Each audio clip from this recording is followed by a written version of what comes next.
శ్రీమాత్రే నమః. శ్రీ గురుభ్యో నమః. సెప్టెంబర్ 7వ తారీఖు నాడు మనకు గ్రహణం అనేటువంటిది ఉంది. అయితే మనకు మాస ఫలితాల్లో భాగంగా ఈ గ్రహణం అనేటువంటిది 15 రోజుల నుంచి 21 రోజుల వరకు కూడా ఖచ్చితంగా ఉంటుంది. కాబట్టి ఈ ద్వాదశ రాశులకి కూడా గ్రహణకాల సమయమునందు ఎలాంటి మంత్రం చదువుకోవాలి, ఎలాంటి దానాలు చేయాలి, అలాగే గ్రహణం సమయంలో మీరు ఒక్కసారి మంత్రం చదివితే, నేను ఇప్పుడు చెప్పే మంత్రం ఏదైతే ఉందో అవి చదివితే వాటికి 10,000 నుండి 1,00,000 సార్లు చదివిన దానికి ప్రతిఫలం దక్కుతుంది. దాని వలన మీ జాతకంలో ఏ గ్రహాలు బాగాలేకుంటే ఆ గ్రహాలకు సంబంధించిన మంత్రాలు కింద డిస్క్రిప్షన్లో ఉంటాయి. ఒక్కసారి అవి చూసి గ్రహణకాల సమయం నందు ఇప్పుడు నేను చెప్పబోయేటువంటి నియమ నిబంధనలు బట్టి పాటించి ఆ జపాన్ని ఆచరించండి. ఇక ద్వాదశ రాశుల వారికి కూడా ఉన్నటువంటి గ్రహ ఫలితాలు ఎలా ఉంటాయనే విషయాన్ని ఇప్పుడు మనం తెలుసుకుందాం. శ్రీమాత్రే నమః. శ్రీ గురుభ్యో నమః. తదుపరి సింహరాశి. సింహరాశి వారికి సంబంధించి లగ్నాత్ సూర్యుడు, బుధుడు, అలాగే కేతుగ్రహ సంచారం. లగ్నంలో సూర్యుడు, బుధుడు అంటే బుధాదిత్య యోగం. అది కూడా సింహరాశి వారికి ఇప్పుడున్నటువంటి పరిస్థితులు ఏవైతే ఉన్నాయో అష్టమంలో శని సంచరిస్తూ ఉన్నప్పటికీ వీరు స్వీయ వ్యక్తిత్వము, ఏవైనా సరే వీరు తీసుకునే నిర్ణయాలు ఇవన్నీ కూడా చాలా లాభిస్తాయి. సింహరాశి వారికి కూడా ఈ యొక్క గ్రహణ సంబంధితమైనటువంటి ఇబ్బందులు ఉన్నాయి. ఎందుకంటే రాహువు నుంచి సప్తమ స్థాన వీక్షణం ఏదైతే ఉందో అది ఖచ్చితంగా కేతు ఎక్కడుంటే ఆ ఇంటికి ఉంటుంది కాబట్టి ఉంది. కానీ ఇది ఎంత మేరకు అనంటే చాలా మైన్యూట్గా ఉంటుంది. కొంచెం మీకు ఏదైనా ఆరోగ్య సమస్యలు, ఎన్నడూ లీవ్ తీసుకున్న వాళ్ళు లీవ్ తీసుకోవడము, జ్వరం రావడం ఇలాంటివి రావచ్చు తప్ప అంతకు మించి ఇంకేం కాదు.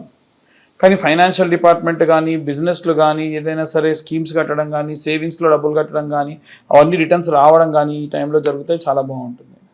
అలాగే ఈ రాశి వారికి సంబంధించి ద్వితీయంలో కుజగ్రహ సంచారం చేయడం వలన మీ ఫైనాన్షియల్ స్టేటస్ కొద్దిగా తగ్గొచ్చు, లేదా వాంటెడ్లీ మీరు తక్కువగా చూయించుకోవచ్చు. మీకున్న డబ్బు తక్కువగా వచ్చినట్టుగా చూయించవచ్చు. 12వ స్థానంలో శుక్రగ్రహ సంచారం చేయడం వలన మీ భార్య నుండి ఏవైనా సరే డబ్బు కాస్త, లేదా మీ భర్త నుండి ఏదైనా డబ్బు కాస్త ఖర్చు అవ్వచ్చు. భార్యాభర్తల్లో భర్త అయితే భార్యకి, భార్య అయితే భర్తకి డబ్బు ఏదైనా సరే ఖర్చు అవ్వచ్చు.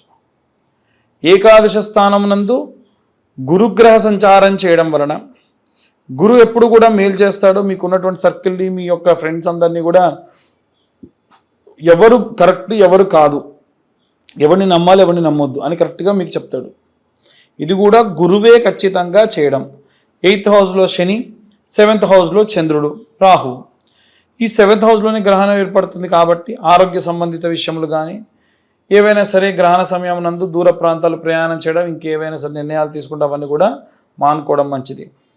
పూర్తిగా ఈ యొక్క గ్రహ సంచారాన్ని బట్టి మీకు మేము చెప్పేటువంటి విషయాలన్నీ కూడా కేవలం గోచార రీత్యా చెప్పే విషయములు మాత్రమే. పూర్తిగా మీ జాతకం విశ్లేషణకు కావాలి అని అంటే మీ పేరు, మీ date of birth, time, place కింద ఉన్న నెంబర్కి వాట్సాప్ చేయండి. 2,025 రూపాయలు చెల్లిస్తే మీ జాతకం పూర్తిగా 60-70 పేజీల్లో అందిస్తాం. చాలామంది ఎంత తీసుకుంటారని చెప్పరు జాతకానికి, ఎవరో మాట్లాడతారు. అలాంటివి కాకుండా నేనే స్వయంగా మాట్లాడడం జరుగుతుంది. ఆసక్తి కలవారు కింద ఉన్న నెంబర్కి కాంటాక్ట్ చేయొచ్చు. అలాగే ఈ యొక్క గ్రహణం సమయంలో మీరు చదవవలసిన మంత్రం ఏమిటి అంటే సూర్య అరిష్టేతు సుసంప్రాప్తే సూర్య పూజాంచ కారయేత్ సూర్యధ్యానం ప్రవక్ష్యామి ఆత్మ పీడోప శాంతయే. ఖచ్చితంగా ఈ మంత్రాన్ని గ్రహణం సమయంలో చదవండి. ఒక్కసారి చదివితే 1,00,000 సార్లు మీరు చదివిన దాంతో సమానం. ఇక అందరూ కూడా ఎలాంటి దానాలు చేయాలి, ఎలాంటి మంత్రం చదవాలి, ఈ మంత్రాన్ని జపతీర్థంగా ఎలా మార్చాలనే విషయాన్ని ఇప్పుడు మనం తెలుసుకుందాం. అయితే ఈ యొక్క సింహరాశి వాళ్ళు ఇంకా కొన్ని రకాలైనటువంటి రెమెడీస్ తీసుకోవచ్చు. ఎలా అంటే అరుణ పారాయణం చేయించడం కానీ, లేకుంటే ఈ యొక్క సూర్యాష్టకం చదవడం కానీ, ఈ గ్రహణం తర్వాతి రోజు మీరు బ్రాహ్మణోత్తములు ఎవరికైనా సరే గోధుమలు దానం చేయడము, వీటితో పాటు కేజీంబావు గోధుమలు, కేజీంబావు బియ్యము, కేజీంబావు మినపగుండ్లు ఒక పంచలో పెట్టి దానం చేయడం వల్ల విశేషంగా ఈ యొక్క గ్రహణం సంభవించినప్పుడు ఉన్నటువంటి దోషములు పోగొట్టుకోవచ్చు. వీటితో పాటు అరుణపారాయణం చేయించడం కానీ, అలాగే ఈ యొక్క అరుణ హృదయం, అరుణ పారాయణం చేయించడం, ఇవన్నీ కూడా మీకు విశేషమైనటువంటి సత్ఫలితాలు ఇచ్చేటువంటి అవకాశం ఉంది. ఆదిత్య హృదయం చేయించడం కూడా విశేషమైనటువంటి సత్ఫలితాలు పొందవచ్చు. కాబట్టి ఇవన్నీ కూడా ఏంటంటే గ్రహణం జరుగుతున్నటువంటి దగ్గర నుండి 7th హౌస్ 7వ స్థానంలో కేతువు ఈ యొక్క గ్రహాలతో కలిసి ఉండడం, అది కూడా ఈ యొక్క సింహరాశిలో ఉండడం వలన కాస్త ఆ ప్రభావం అనేటువంటిది తగ్గుముఖం పడుతుంది. ఆరోగ్య సమస్యలు, అపమృత్యుభయాలు కూడా పోతాయి. కాబట్టి ఇవి ఎవరైనా సరే విశేషంగా మీకు దగ్గరలో ఉన్నటువంటి, ఎప్పుడూ కూడా ఈ వీడియో చెప్తున్నా కదా నాకు కాల్ చేసే ఖచ్చితంగా మీరు చేయడం చెప్పాలి. మీరు ఎవరి దగ్గరైనా సరే ఇవన్నీ చేయించుకోవచ్చు, అది మీ శక్తి మేరకు చేయించండి. అలాగే అందరూ కూడా ఎలాంటి రెమెడీస్ తీసుకోవాలి, ఎలాంటి మంత్రం చదవాలి, ఎలాంటి దానాలు ఇవ్వాలి, గర్భవతులు ఎలాంటి జాగ్రత్తలు తీసుకోవాలి, ఈ గ్రహణం మనం ఎలా కూర్చొని తపస్సు చేసుకోవాలి అనే విషయాలన్నీ కూడా ఇప్పుడు మీకు చెప్పడం జరుగుతుంది. కింద డిస్క్రిప్షన్లో కూడా ఇవ్వడం జరుగుతుంది. ఏంటో పంతులు గారు మీరు గ్రహణం అంటున్నారు, ఏదో జపం అంటున్నారు, మేము ఇంట్లో కూర్చొని ఉంటామండి, మాకు ఎలా చేసుకోగలుగుతాం మేము? ఇదంతా ఉత్తి ట్రాష్, ఏదో పంతులు బాగా క్యాష్ చేసుకోవడానికి చెప్తున్నాడు అని ఇంకోటి అంటాడు. అయ్యా ఇవన్నీ కూడా చూడండి బాగా ఒకసారి. ఈ జపం మీరే చేసుకొని ఆ తీర్థం మీరే తీసుకోవచ్చు. ఎలా అనేది ఇప్పుడు చెప్తున్నా నేను. మీరు ఏ పంతుల దగ్గరికి వెళ్ళే పని లేదు. మీ ఇంట్లో మీరు కూర్చొని గ్రహణం జరుగుతున్నప్పుడు మీరే ఇది జపతీర్థంగా తీసుకోవచ్చు. మీరు లక్షలు ఖర్చు పెట్టినా సరే ఎవరు కూడా మీకోసం చేయనటువంటి పూజా విధానాన్ని మీరే చేసుకోవచ్చు అని చెప్తున్నా కదా. అదే ఎలా అనేది తెలుసుకుందాం. ముందు గ్రహణం ఎప్పుడు అంటే సాయంత్రం సమయంలో 8:58 నుండి ప్రారంభమై 1:50 వరకు జరుగుతుంది. ఈ గ్రహణ కాలం కంటే గంటన్నర ముందే భోజనాలు చేయడం పూర్తి చేయండి. అందరూ మగవాళ్ళందరూ కూడా, ఆడవాళ్ళు కూడా చేయొచ్చు కానీ మగవాళ్ళు చేస్తే మంచిది. వారందరూ కూడా ఒక గ్లాస్, ఆ గ్లాస్లో దర్భ, ఒక ప్లేట్లో ఒక దర్భ కింద వేసుకొని దానిపైన చాప వేసుకొని కూర్చోండి. అలాగే ఇంట్లో ఉన్నటువంటి అన్ని తినుబండారాల్లో కూడా దర్భ వేయాలి. నూనె పదార్థాల్లో దర్భ వేయాలి. అదేంటండి ప్యాకెట్ ఐటమ్స్ ఉంటాయి మీ ఫ్రిడ్జ్లో పెట్టుకుంటే దానిపైన దర్భ వేయండి. ఇంట్లో ఓవర్ హెడ్ ట్యాంక్లో కూడా దర్భ వేయండి. మీ డాబా పైన దర్భ వేసుకోండి. సింపుల్, అంతకుమించి ఏం లేదు. ఈ పంతులందరూ కూడా దర్భ బాగా ప్రమోట్ చేస్తున్నారు. దర్భ వాల్యూ ఎంత ఉంటుంది? 10 రూపాయలు ఉంటుంది. దాన్ని మీరు ప్రమోట్ చేసే పనేం లేదు. కాబట్టి ఇది ఏ ప్రమోషన్ కాదు, మీ మంచి కోసం చెప్తున్నాం. సో గ్రహణం ప్రారంభమైన వెంటనే ఏం చేయాలంటే ఆచమనం చేయండి. మామూలుగా 3 సార్లు చేతిలో నీళ్లు తీసుకొని ఏ మంత్రం చెప్పే పని లేదు.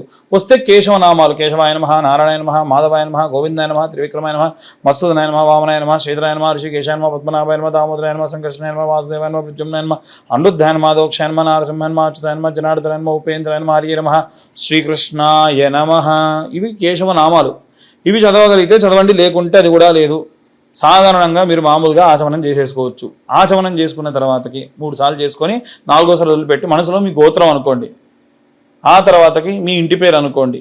ఆ తర్వాతకి మీ ఇంట్లో ఉన్న అందరి పేర్లు అనుకోండి. ఉదాహరణ మీ నాన్నగారి పేరు చెప్పారు, ఆయన పేరు రామారావు నామ్యః, ధర్మపత్ని సమేతస్య పేరు సీతానామ్యః, సుపుత్రకాయ మీ పేర్లు చంద్రశేఖర్ నామ్యః, ఇలా అనుకోండి. అనుకొని మనసులో మీ సంకల్పం ఏమిటి? మా జాతక రీత్యా అంటే మమ జాతక సంపూర్ణ గ్రహదోష నివారణ సిద్ధ్యర్థం గ్రహణ కాలే నవగ్రహ జపాక్యం కరిష్యే. చేతిలో నీళ్లు పోసుకొని వదిలేయండి. ఆ గ్లాస్లో గ్లాస్లో ఒక స్పూన్ వేసి దర్భ వేశారుగా, ఆ నీళ్లు తీసుకుని వదిలేయండి. ఇక కూర్చొని జపం చేయండి. ఎలా చేయాలనంటే బాసం పెట్టలు వేసుకొని కూర్చోండి. అది తెలంగాణలో అయితే సకలం బుక్లం పెట్టుకొని కూర్చోమంటారు. అట్లా కూర్చొని జపమాల చేతిలో పట్టుకొని ఒక బట్ట ఏదైనా కప్పుకొని కళ్ళు మూసుకొని ధ్యానం చేస్తూ, ఉదాహరణకు ఈ మంత్రం నేను చెప్పా, కింద డిస్క్రిప్షన్లో ఉంది. సూర్య అరిష్టేతో సుసంప్రాప్తే సూర్య పూజాంచకారయే సూర్య ధ్యానం ప్రవక్ష్యామి ఆత్మపీడోపశాంతయే. ఒక పూస తిప్పండి. ఇట్లా 200 సార్లు చదివితే మీ జీవితకాలంలో మీ జాతకరీత్యా ఉన్న సూర్యగ్రహ దోషం పోయి అధికరణ సిద్ధి లభిస్తుంది. ఇలా చంద్రుడిది, బుధుడిది, గురువుది, మంగళుడిది, కుజుడిది, అందరిది ఉంది. ఖచ్చితంగా మా ఛానల్ వాళ్ళకి చెప్పి నేను టైప్ చేసి పంపించా, వాళ్ళు ఖచ్చితంగా కింద వేస్తారు. సో నో డౌట్, ఇది ఒకటి బాగుంది. మరి నెక్స్ట్ ఇక చేయాల్సిన దానం విషయంలో ఇంకొకటి, మీరు జపం చేస్తున్న టైంలో మధ్యలో ఒకవేళ ఆపారనుకోండి, ఎవరో పిలిచారు, ఇంట్లో పాప ఏడ్చింది, బాబు ఏడ్చారు, మరి లేచి వెళ్ళిపోవద్దు. ఆ నీళ్లు ఒక స్పూన్లా తీసుకొని తత్సత్ బ్రహ్మార్పణమస్తు అని పక్కన ఉన్నటువంటి ప్లేట్లో వేయాలి. ఆ వదిలిపెట్టిన నీళ్ళే జపతీర్థం. ఈ 9 గ్రహాలకు చేసి ఆ తీర్థం తాగాలి. తర్వాతకి దానం ఏం చేయాలంటే మరుసటి రోజు ఈ యొక్క గ్రహణమైన తెల్లారి ఏం చేయండి, బ్రాహ్మణోత్తములకి మేషరాశి వాళ్ళు, వృశ్చిక రాశి వాళ్ళు బాగా గుర్తుంచుకోండి. మేషరాశి వాళ్ళు, వృశ్చిక రాశి వాళ్ళు కేజింబావు కందులు, కేజింబావు బియ్యము, కేజింబావు మినపగుండ్లు దానం చేయండి మీ శక్తి కొద్దీ దక్షిణ పెట్టి.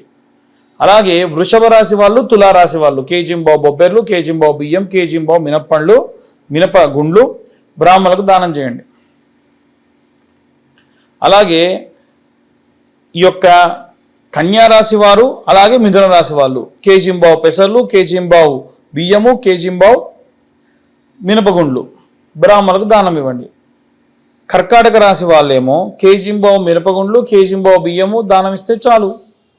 అదే సింహరాశి వాళ్ళైతే కేజింబావు మినపగుండ్లు, కేజింబావు మినుములు, కేజింబావు గోధుమలు బ్రాహ్మణులకు దానం ఇవ్వాలి గ్రహణమైన తెల్లారి. మరి మీనరాశి వాళ్ళు, అలాగే ధనుస్సు రాశి వాళ్ళు ఏం చేయాలనంటే కేజింబావు శనగలు, కేజింబావు బియ్యము, కేజింబావు మినపగుండ్లు గ్రహణం తెల్లారే బ్రాహ్మణులకు దానం ఇవ్వండి. ఇక కుంభరాశి వాళ్ళు, అలాగే మకర రాశి వాళ్ళు కేజింబావు తెల్ల నువ్వులు, కేజింబావు బియ్యము, కేజింబావు మినుములు ఏదన్నా తెల్ల వస్త్రంలో పెట్టి బ్రాహ్మణులకు దానం ఇవ్వండి. వాళ్ళు నువ్వులు తీసుకోలేము, నువ్వులు తీసుకోమంటే కేజింబావు బెల్లం ఇవ్వండి. లేదు నూనె తీసుకుంటా అంటే కేజింబావు వంట నూనె ఇవ్వండి. అది కూడా శనిదానం కిందకే వస్తుంది. బ్రాహ్మణులకు వంటకు వాడుకుంటారు. నువ్వుల బదులుగా ఇవి రీప్లేస్ చేసుకోవచ్చు. ఇక ప్రెగ్నెంట్ లేడీస్ విషయానికి వస్తే వాళ్ళు ఎడం వైపే తిరిగి ఉండాలి. ఏం లేదు, మీకు కంఫర్ట్గా పడుకోండి. ఒక రూమ్లో చీకటిగా ఉండాలి. ఒక మూలకు ఆవు నెయ్యి దీపం పెట్టి ఒక గాజుది ఏదైనా సరే మూత పెట్టేసుకోండి. ఫోన్ స్విచ్ ఆఫ్ చేయండి, లేకుంటే ఏరోప్లేన్ మోడ్లో పెట్టండి. ఓకే, ఏరోప్లేన్ మోడ్లో ఎందుకు పెట్టమంటున్నా అంటే లైట్ కావాలంటే చిమ్మ చీకటి ఉంటే మరి లైట్ ఉండాలిగా, మధ్యలో వాష్రూమ్కి వెళ్ళాల్సి ఉంటే వెళ్ళండి. గోకకూడదు అంటే ఎలా కుదురుతుందమ్మా? కొంతమంది మరి ఇళ్ళలో గోకొద్దు అంటున్నారంట, ఇచ్చింగ్ చేయొద్దు అంటే. కరెక్ట్ కాదు. ఆల్రెడీ వూండ్ ఉంటే దాన్ని ఇచ్చింగ్ చేయొద్దు. మామూలుగా దోమలు కొడితే కోక్కోకుండా ఎలా ఉంటారు? అదేం లేదు, చేయొచ్చు. సో ప్రెగ్నెంట్ లేడీసే కాదు, అందరు కూడా బెడ్ కింద కంపల్సరీ మీరు ఈ యొక్క దర్భను వేసుకోండి. మీరు తాగడానికి నీళ్ళు, పాలు, ఏమైనా తినడానికి బిస్కెట్స్, లేకుంటే కొంచెం కాజు లాంటివి పెట్టుకోండి. ఆకలిస్తుంది ప్రెగ్నెంట్ లేడీస్కి, కాబట్టి అలాంటివి వేసుకోండి. వాటిలో కూడా దర్భ వేసి పెట్టుకోండి. అంతే. ఆ దర్భ మరీ మీ గొంతులో అడ్డుపడకుండా వేలుతో అలా పట్టుకొని నీళ్లు తాగడమో పాలు తాగడమో చేయండి. సో ఇలాంటివి చేయడం వలన ప్రెగ్నెంట్ లేడీస్ అన్ని జాగ్రత్తలు తీసుకున్న వాళ్ళు అవుతారు. ఇవి స్వయంగా మీరే చేసేటువంటి దానములు, చేసేటువంటి జపములు. ఏ బ్రాహ్మణోత్తముడి దగ్గరికి కూడా పోయి మీరు మా కోసం జపం చెయ్యండి అని అడిగే పని లేకుండా మీ అంతటి మీరే చేసుకోదగినవి. కాబట్టి గ్రహణం ఉన్నప్పుడు ఎట్టి పరిస్థితులు ఇలా చేయండి.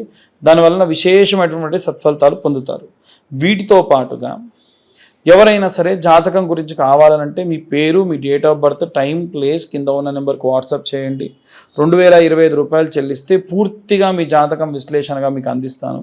అలాగే మీ జాతకంలో నిజంగా గనక ఏ గ్రహాలు బాగాలేకుంటే ఆ గ్రహాల వరకు మాత్రమే జపం చేసుకోవచ్చు ఆ రోజున. ఎవరైతే జాతకం చెప్పించుకుంటారో వారి జాతకంతో పాటుగా ఈ యొక్క జ్వాలాముఖి మాల కూడా మీకు అడ్రస్ ఇస్తే పంపించడం జరుగుతుంది. ఇక అందరూ కూడా ఈ గ్రహణ సమయంలో జాగ్రత్తగా ఉండండి. ప్రెగ్నెంట్ లేడీస్ ముద్దుగా జాగ్రత్తగా ఉండండి. సర్వే జన సుఖినో భవంతు. స్వస్తి.